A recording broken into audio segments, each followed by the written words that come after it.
नमस्कार जय जगन्नाथ। आज चलतु कैप्सिकम एक रेसिपी मुझे देखी।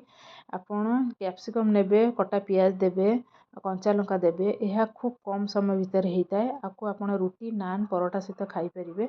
एथिरे आपण बेसिक मसला जमती लुण, हलदी, जीरा गुंड, धनिया गुंड आउ किछि पान मधुरी देबे। बहुत बढ़िया वासना आसता है। मुझे लंका दे पाउडर देनी जेहेतु मु कंचा लंका देइछि।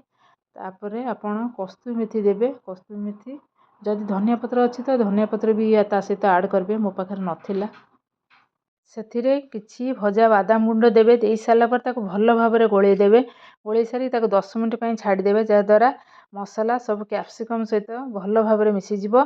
एपट आपण कड़ाई रे किछि सोरष तेल म देइछि। आपण चाहिले रिफाइन तेल भी देई परिबे। सेथिरे सोरिष देई देबा। सोरिष फुटी गला परे कटा रसुण देबे। रसुण को बेस समय भाजबेनी नहीं तो कला पड़जिवो। एपटे रखिथिबा कैप्सिकम को सेथिरे ऐड कर देबे।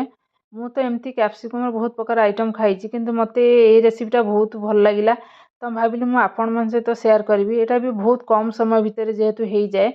तो थरे ए रेसिपी करिकि खाआंतु। मते कमेंट माध्यम भी जणेबे आपण मानकु केमती लागिला। एथिरे आपण दही रे किछि पानी देकी एथिरे देबे।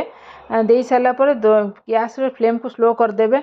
जेते पानी सुखी जिवो सेतेबेले आपण गैस टा को ऑफ कर दियो। देखंतु जदि आपण एमती किछि नुवा वीडियो देखिया को चाहउछन त लाइक शेयर सब्सक्राइब करंतु।